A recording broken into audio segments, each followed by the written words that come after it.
Hi, in this video we're going to take a look at how you can apply the red, green or blue color filters on your iPhone 12 or the iPhone 12 Pro.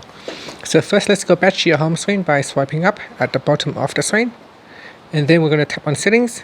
In settings, go down and tap on accessibility, then go down and tap on display and text size. In here, go down and tap on color filters.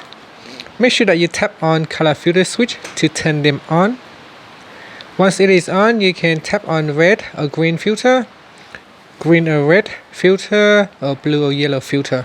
Now it will look different on your screen depending on what you have selected.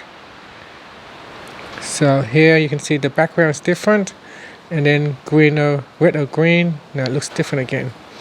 So choose one of the colors filter that you would like to use, and that's it. Finally, you can swipe up to go back to your home screen.